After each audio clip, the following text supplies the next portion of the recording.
Welcome to Leaders and Loggers, the podcast that quenches your thirst for leadership knowledge one pint at a time. Grab your favorite brew, sit back, and join us as we raise a glass to the world of leadership. I'm your host, Kevin Dawson, and each week we'll bring you refreshing conversations with leadership experts from around the globe. We'll dive into the minds of CEOs, thought leaders, and change makers, sipping on the secrets of their success. From the boardroom to the brewery, our guests share their unique perspectives on what it takes to lead in today's ever-changing world. Well, welcome to the Leaders and Loggers podcast. I'm your host, Kevin Dawson, and today I am joined by my friend, Eric Mech, who is one of the most energetic sales leaders and developers of leaders I have ever met. Eric and I have had a chance to visit for a while now through our mutual friends at The Purpose Company, where Eric works alongside Brian and Gabrielle Boucher.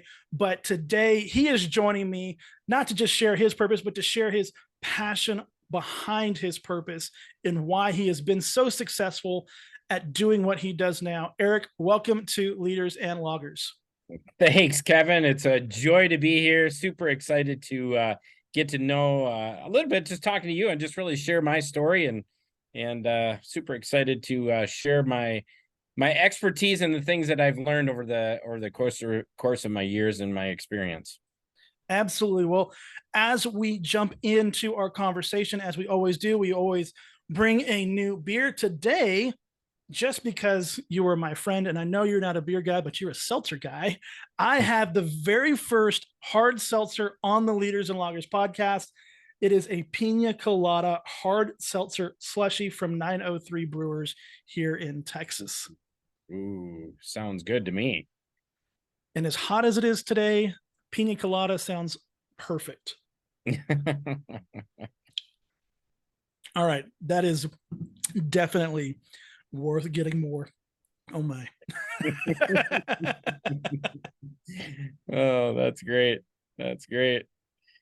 Yeah, that's awesome. And I myself am drinking my favorite. It is called Carbless. It has just 100 calories as I'm trying to get myself in shape, but I do enjoy a nice beverage every now and again, but happens to be one of my favorites, especially in the summertime, just a lemon vodka crafted seltzer. It's wonderful. Well, cheers, my friend. Cheers, my friend. Well, Eric, I know that you've done a lot of things before landing where you are now. I know that you've been in the auto industry before, and you've closed $100 million in vehicle sales, 20,000 transactions, over 2,000 team members. But how did you get your humble beginnings? Yeah, boy, that's a great story. You know, I was prior to the automotive world, I was in the check and credit card business, and I was calling on a dealer and was trying to sell my product. And anyways, I saw an ad after I'd been in there. I saw an ad about selling cars, and I thought, well, I might as well give it a try. And so I did. I started off in the automotive world back. Boy, do I dare date myself? back in 1998, and I was just a pup, and that was 24 years old. I had no car sales experience, but I was trained by some of the best that I've ever could imagine to learn from, and super grateful to this day as I've continued on using some of the things I've learned from them. But yes, I started over 24 years ago in the car business. And the one thing I've always learned is that if you, and it's a quote from Michael Josephson, and it says, an ethical person not to do more than he's required to do and less than he's allowed to do. And I've always believed that if you do more than you're required to do, things will come to you in plenty. And so I always did. I always went the extra mile for not only my customers, but for for the owner of the dealership. And I just grew in that arena. And typically in the car business, people jump from dealer to dealer to dealer. They think the grass is greener, but it's not always greener, that's for sure. And so I stayed with this dealer, and I just watched other leaders grow, and I was admiring, and I wanted to follow in those footsteps. And I did. I went from a salesperson to a lease manager, then to a finance manager in our Ford dealership location. Back then, when I started, it was Ford Jeep Eagle, if you can remember Eagle. Yep. But then with that store broke off and he bought another franchise, Dodge dealership. And anyways, I was at that dealership till 2005.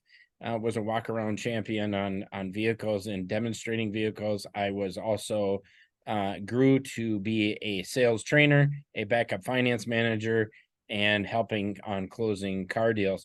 But my real passion was really to help other salespeople, that some of the training maybe that I didn't get, I wanted to provide for them. I wanted to fill the gaps that I knew what was important, and I really enjoyed them getting the fruits of the labor of that.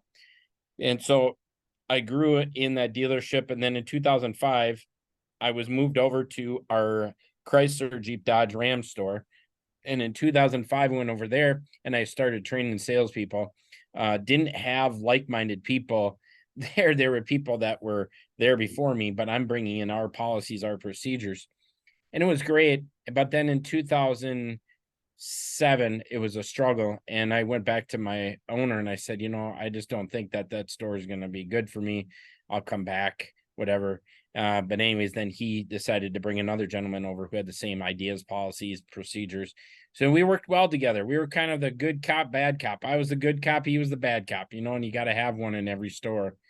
But I was really passionate again about bringing up people and leading people and teaching them the things that I've learned over the years to help me be successful in the automotive world. And anyways, in 2012, I was offered the opportunity to buy into the stores and to become a managing business partner. So to be a part owner of the store. So I'm still in the same, within the same organization, didn't leave. Even though when times got tough, I just stuck it out and I just had that no quit attitude, just never give up. So I stayed there and was at that dealership until 2022 last year. Being a managing business partner, I really rose to the top and I got there and it was great, right? Financially was great. I had the titles, I had everything you could want. And the world would say, boy, you've got it made. Well, to that tune, sure. But what I didn't have, I lost some time freedom. And so I wanted more time freedom and I had some ideas, but my partners couldn't see it at the time, which is fine. And what I've learned over the course of the period of time is that things don't happen to you, they happen for you. And last July, ironically enough, in May, I said it was time for me to move on. I'm going to sell my part out. And my partner said, well, what are you going to do? And I said, I don't know what I'm going to do. I just don't know what I'm going to do, but I trust in that I'll be taken care of. And with my acquired skills that I had, I was confident I'd be able to go do multiple things or do kind of really pick and choose. So he said, well, you can stay as long as you want. Just let us know. What do you think a date? And I said, I picked July, the end of July. Well, and funny enough, that ended up being my actual 24-year anniversary was that date that I left. So how cool it was at the same day. I was more scared to stay than I was to leave. It was just a season. It was a time for me to move on, but I'd been there for 24 years. Again, grew over 2,000 team members, and we were very successful. And I loved it. I loved it, but not as much as to stay there any longer. It's interesting. Some of the things that you talk about, I think there's a lot of leaders who very much believe the same way you do of, hey, we're going to do a little bit more because that's the right thing to do. We're not just going to come in and do the bare minimum. I grew up as a Boy Scout, so I was always taught leave things better than you found it. And I think that kind of fits into that mentality of I'm just going to do a little bit more. And in your journey and your story, saying, hey, I'm going to do a little bit more. I'm going to help people along the way. Speaks to leaders who really are world changers, because it's the world changing leaders who actually will take the time to do, I'm going to do just a little bit more. I'm going to give 110% versus just 100%, and so I find that the best leaders, that's where they live in that mind space of I'm going to do a little bit more. For you in that, was there anybody that taught you that, or was that just what you've always been? Yeah, it's really always who I've been. I've always known if I just do a bit more, I'll be rewarded for it. Um, and not necessarily was I looking for that, but I've always had that mentality. And I think it's giving more to friends, giving more to family, doing more than I was asked to do. Although when it came to chores, I can't say I always did more, but um yeah, in anything else I did, um it was wherever I worked. I just knew I wanted to do more and really earn my position. Absolutely, I think it speaks to the character of great leadership. Mm, When you look at great leaders, it is the heart of giving, mm, that servant leadership mentality that shows that if I give a little bit more, whether to a task, to my team, to my organization, and I can get more out of it just through giving by serving. mm, And it's not necessarily if I give, I'm going to get more financially, because that's not always what it turns out to be. Sometimes you get through opportunity, you mm, know. yes. Yeah, I always believe in serving people. Um, and it goes to that quote that if you if you help enough people get what they want, you will get what you want. And so I've Absolutely. always believed in that mentality that I'm going to help as many people as I can and impact them in hopes that they'll do the same for somebody else. Absolutely. And I've seen that in you for the year or so that I've known you now, how much that you give. So I want to transition back to you leave the auto industry. Go, I don't know what I'm going to do, but I know I've got to go do something else. Mm, What was that transition like for you to go? I have something steady, but I know I'm being called to go do something else, but I don't know what it is. mm. Yeah, that transition, I guess, it was just time for me to move on. And I knew that I would need to take some time off to clear my brain, to get refreshed, get refocused, um, reset, and then relearn. So I was in the refocus period and spending time with my boys. I have 3 boys, but spending time with my boys and really doing maybe some of the things I didn't do before, like going on trips and going golfing and doing some extra things, was really meant a lot to me. But I just really needed to regroup, and so I did, and I said I was going to take 2 months off, and that was it. Well, 2 months led into 3 and then 4 and then 5, but that transition period was amazing. It really helped me clear my brain of what I was doing and allowed me to open my brain up to what are the possibilities. I shared the other day about the importance of self-reflection and leadership, and I think taking time off to reset, whether it's I need a physical reset or I need a mental reset, or whatever it may be, just to have that moment of reset to go, okay, now I am ready for what comes next, is something that we as leaders don't do enough of.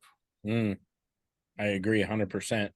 We get so into the grind, and yet we're to serve other people and we forget we need to serve ourselves first. Kind of like I've learned the oxygen mask mentality. We have to take care of ourselves first, right? Before we can put that oxygen mask on someone else, we need to do it to ourselves. And so, learning that it's not a selfish act to take care of yourself, it is a selfless act. Because if you do not take care of yourself, you're not in position to take care of somebody else. So you need to be selfless by doing it, and understanding that takes a strong mentality. I love that. There's several years ago I tried to apply for a consulting position at Deloitte, So I thought, oh, if I get to Deloitte, this is going to be like the best of the best, you know. And one of the things that I found very interesting about Deloitte, in their benefits package, they actually have a sabbatical for their Mm. people. Yeah. Oh, that's great. You know, I'm like, how many employers will actually give their people time off to reset, recover? And obviously, you're not going to get it from day one. You've got to earn some time first. You got to do the work Right. to earn it. But what was really cool to me about it was, okay, if you had been there, I think 10 years, they'd let you take 3 months off, no questions asked, Mm. for a sabbatical. And if you were there for 5 years, it was a different, but they could, but even let you kind of take a part-time sabbatical where you could choose to go do a different project, a Mm. personal project during that time, just to give your mind something else to do and a fresh perspective so you can come back and do what you do even better. Mm. Hmm. Yeah, absolutely. And if we had more leaders that could see that, uh, there would be an amazing amount of retention that they would keep, and it would be less costly. Uh, and that's really looking at it from a broader lens versus the narrow lens, and having some tunnel vision. But being open to that, that's where you develop successful teams. Absolutely. So you took some time off and then you got yourself connected with the Purpose Company. How did that come to be? Yeah, gosh, it's just crazy how that happened. Uh, and the crazy part is that this was unlike me to do this, but I was going through Facebook, and it was October 16th or somewhere around that date, I remember. And I happened to be looking through Facebook, and I saw this thing of advertising for Purpose Company. If you wanted to speak or coach, whatever, and it's always intrigued me and interests me because I've done the coaching part, and I actually had developed a program back at the dealership called Real Coach. And I really wanted to be a real coach, right? Develop, and real stood for relationships, equipping, attitude, and leadership. And I wanted to teach those principles and do that with all of our stores. It would give me time freedom. It would give me the things I needed. Um, and whatever, I think tunnel vision, my partners can see it, and that's fine. But anyways, I always thought about that. And so I clicked on it, went further, and funny, the owner, Brian Boucher's video was like, he was speaking to me. I was like looking around like, does this guy know me or what's going on here? And I thought it was great. I really enjoyed watching the video. But then what I really enjoyed the most was I got on a call with a gentleman by the name of Rob Martell. And I really felt like he was authentic. He wasn't trying to sell me anything, but he was really just being real with me. And he was sharing with me, like, where do you want to go with this? What do you want to do with it? It was really getting my perspective, and it was really great. And I don't click on those things. I don't do what I think get rich quick. Um, but there was just something about it. And so I'm like, yeah, I'm making a decision and I'm all in. I'm gonna do it. I'm just gonna do it. I didn't go to college. I did, but I didn't spend the money at college normal people do. And this to me was beyond way affordable from that perspective. And I thought it would be the best learning. And so, anyways, I came in as a client. I kind of had that structure of what I want to do and who I wanted to work with. I just didn't know the how. And so I was getting some great direction. But backing up a little bit, after I got on the first group coaching call with Gabrielle Boucher, I really felt like, wow, this would be great to be a part of a team like this. Mentally, I was thinking that. But I kept doing what I was going to do, and I came into the program and I loved what they did. And I was with like-minded people, million-dollar mindset people. And it was just super intriguing. And I just love the go think for yourself and go figure it out and get it done. And so I was excited to do what I was going to do. And for some reason, I was holding back a little bit from really launching my program. But I had networked with guys. I was ready. I was set to go. And then in January, had seen something about Gabrielle posted something, and I meant, hey, it'd be great. Maybe have the Velvet Hammer come in there. That was my nickname back in the car business, the Velvet Hammer. And so, anyways, we talked. We had a great talk. They interviewed several people, and she offered me the job. And she said, "But I don't want to take you away from your purpose." And I said, "No, this won't for sure." And she said, she said, well, that's great. We'd love to have you come on board. And there you have it. I became a team member of the Purpose Company. But now since that time, it's evolved and it's grown. The one thing, again, it goes back to what I've always said, is that if you do more than you're required to do and less than you're allowed to do, it all works out. And it did. I was really involved with the community. I was offering my advice, my thoughts, putting out quotes, really trying to uplift people, make them feel a part of it, really trying to bring the community alive. And I love that part. And I think that's what Brian and Gab saw in me. But I came in as a salesperson or a closer for them. And the funny thing is, you would think I sold cars, I should be able to do this. Well, let me tell you, different story. It's not the same thing. It's not like selling a product right in front of you, but nonetheless, I loved it. I loved the challenge, and I love to always try to make myself better. But I continued on helping people, and they would like want to book a call with me. I was getting all kinds of great reviews and testimonials. And then I said to Gabrielle one day, I said, I don't know what you want me to do. I was brought on to be a closer, but now I've got all these people still asking me to do one-on-ones. I'm doing it and they're taking my time. It's not necessarily revenue generating for you or me. What do you want me to do? And she goes, well, let me think about it, and asked, well, like, what are you doing? I said, well, I'm just helping people and working through their deal. So anyways, she came back to me and she said, well, we do the group coaching calls, Brian and I, but I think we're at a place where we could add a third one on another night. What do you think about doing that? I said, yeah, that'd be great. I'd love to. This was really gearing me towards what I really wanted to do. And that is coaching people up, growing teams, growing people. And I just loved that they saw that and they could see that in me. And I think all throughout it all, discovering my purpose and getting clarity on my purpose has helped me exponentially in the rest of my life and my relationships with so many people. And it's really helped me to be okay with rejection, as now I've learned I'm a rejection overcomer. But I will tell you that coming on this team has been the best thing that's ever happened to me. And in July, Gabrielle made the decision to say, well, what about just being a full-time coach, helping coach people up and working them to our next program, and really just offering some advice that you've done. You're great with the community, and then doing orientation calls, working with mastermind clients, doing all this. It has moved so rapidly, so fast into this position. And I'm honored to coach alongside two brilliant people that have been successful in this industry. But I've learned everything from them, as I did in the car business. And now I'm just facilitating and passing it on. And now we're growing many leaders, and I'm working with some incredible people, CEOs, entrepreneurs, corporate professionals. And it's super exciting. It is just fun to watch people get the wins. It's fulfilling. Yeah, I love it, man. I'm in the right place. It's a great company, great people. And now I get to be on this podcast with you, and I've got to get to know you, and it's been wonderful.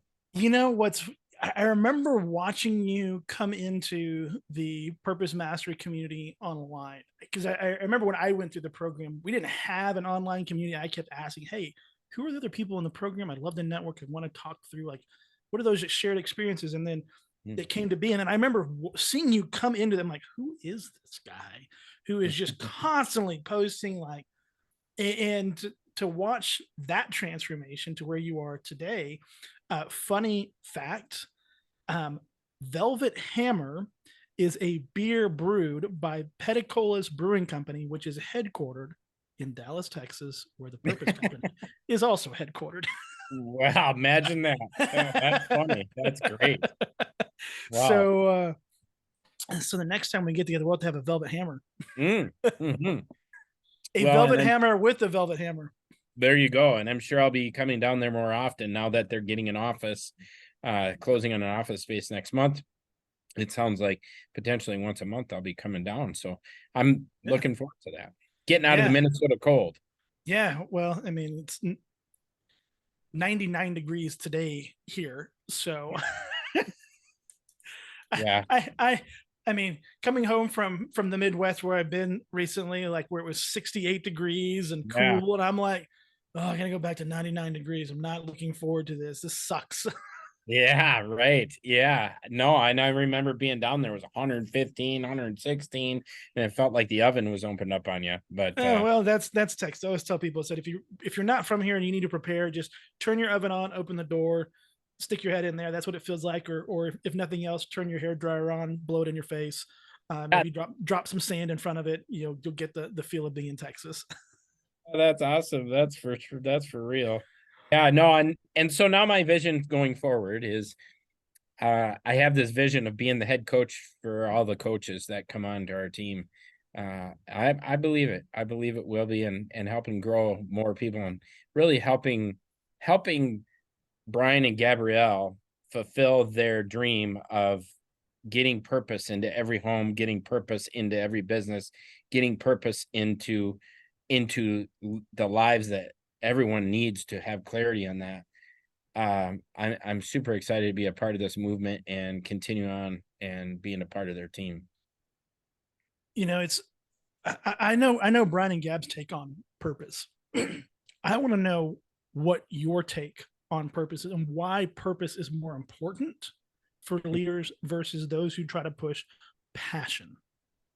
Yeah, I've thought purpose has got a deeper rooted meaning to it, whereas passion is more superficial and it's more of something you chase, right? It's something it pulls you in. Purpose is more of the foundation, and purpose is who you are, your why, your deeper meaning to who you are and what you were meant to do. And so that's my take on purpose.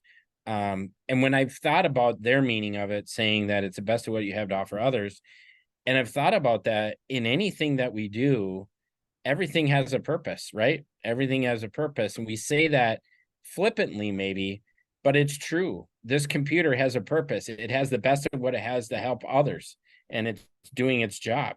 It's the good Lord, as his purpose is the best to help others, right? And it just is amazing when you think of that. And yeah, I believe that. Like, there's a deeper meaning. Like, I do not believe people are getting burned out at jobs. They're losing their clarity on their purpose. They're not burnt out. So that has, and so I could go back to mine and say I wasn't burned out. I just didn't really have clarity on my purpose. I didn't. I thought I knew what it was. I thought it was I want to help others. I'm really passionate about that. Well, but when I understood the definition of passion as a barely controllable emotion, well, then it's fleeting. It comes and goes. But your purpose never goes. It's always with you. So that's my take on it. No, I love it, and it speaks specifically to who I know who you are. Mm. Because I've known you as that person who is willing to, I want to help. I want to give the best of me to bring somebody else up. And I think that's like central to the core of great leadership. Is it's not about what can I do for me, it's Right. what can I do for the people around me. Yeah, I've learned, and I've always believed that it's not about you, it's about who. Who can I serve? Who can I help? Who can I bring to the next level? You know, yeah, it's about that. It's not about me. I need to still do what's good for me, and educate myself and do all the things I can so that it can be better for others. And that's not being selfish. That's being selfless. Absolutely. I always hear leaders talk about, well, what's your why, in trying to define loosely to get to purpose. But I think the question now needs to kind of transition from, once you understand your purpose, who's your who? Yeah, that's right. Who is your who? Understanding your people. Who are those people? Um, and I think it's a lot of my people are the people that have been rejected, and I've always had a soft heart for the broken, the unwanted, my oldest son we adopted, and he is on the autism spectrum, but he was neglected as a child from his biological parents, and we chose him, and I think that speaks to that. And I'd also say, when I see people that don't have friends or whatever, I want to befriend them, and yeah, just who I am, just who I am. I love doing that and helping others that are less fortunate than myself. And I think the biggest thing is, the biggest word I can say is love. Do all things in love and everything works out. I love it. Love has been been my key word for the year. Like all of my keynotes, all of my workshops have been around love and leadership. What's love got to do with it? Not necessarily, we talking about the song as much as I love that song, but like love is a central part to great leadership. Mhm. How am I able to lead if I can't serve the people that I serve from a standpoint of love? Mm-hmm. Yeah, agreed. Agreed. Love your enemy, love your neighbor, love thyself. And it's first written, love thyself. If you don't love yourself, it's hard to love others. And so you have to love yourself. That doesn't mean be conceited, arrogant, or any of that, but it means to love yourself, and believe in yourself. That's a big factor. And I believe in others. I try to speak belief into others all day long, but I'm also real too. If I see something that's not right, well, I'll call them out on it. But that's love. Discipline is love. And so understanding all of that is super important. All right, I wholeheartedly agree, and I've been able to watch you love what you do, love the people that you work with, love the people that you coach, love your family. Mm. I know that watched as a father of a son and watching you with your boys. I relate to that, and I love watching other fathers Mm. pour into their sons because that is our first area, our first training ground of leadership Yeah, is as fathers. And parents who are listening, it doesn't matter whether if you're a mother or a father or a mother, your kids are your first coaching job right. Yes. and the most important ones. Yeah, you're absolutely right. Yeah, it's got to start there first. I agree, but yeah, thanks for that. I continue to try to lead by example with that. And um, do I make mistakes? Oh, I make plenty of them. Do I fail? Yeah, I fail all the time. But I'll recognize that and I'll work on it to get better. Constantly trying to work better, and that's what I love about life. It's a journey. It's not a destination. When you think it's a destination, it's over. But it's not. It's a journey, and the road's not always going to be straight, and you have to be okay with that. There's curves and bumps and holes and whatever. Uh, but it's only through the struggles do we grow rich. That's for sure. I agree, and I love how you said that life is a journey, not a destination. Because when I think about destinations, I want to get there as fast as possible. But if I know it's a journey, if I'm going for a hike, I'm going to enjoy the hike because Mm, while there is going to be a point where I get to the end of the hike, whether I'm climbing a mountain or just going out in the woods, it circles back. I got to come back to where I parked my car.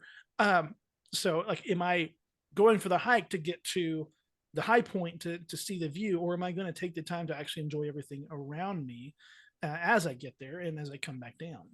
right. Yeah, that's right. And enjoy the journey together.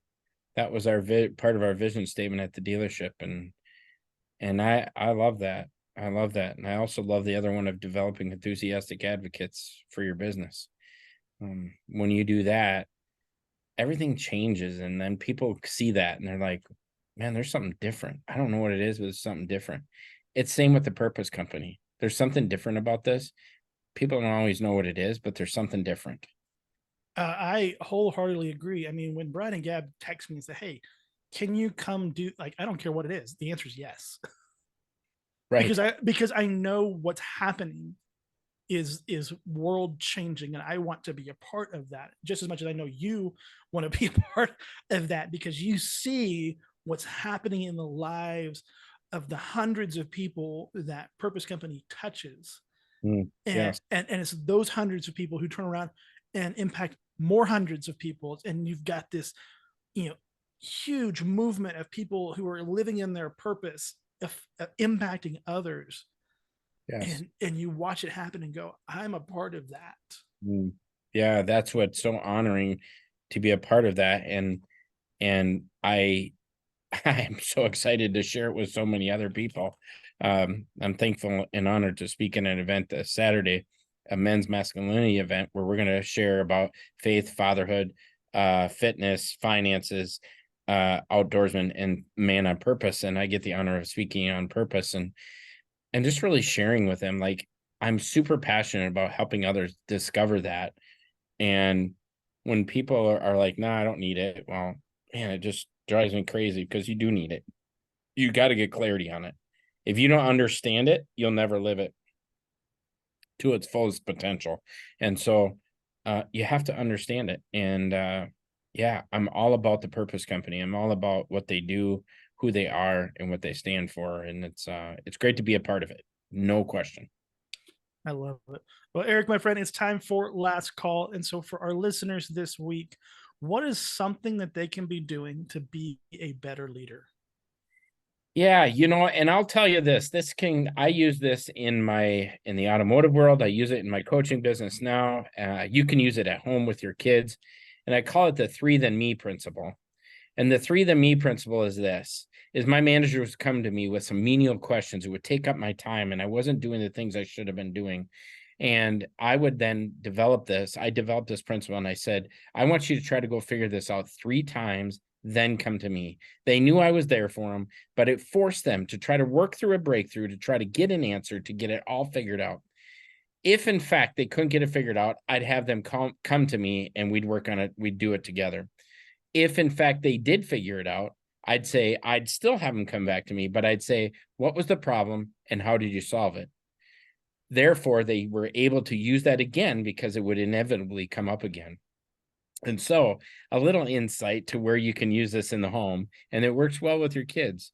You say, I'll be there for you. Hey, I want you to try to go figure this out 3 times. And if you can't, you can come to me.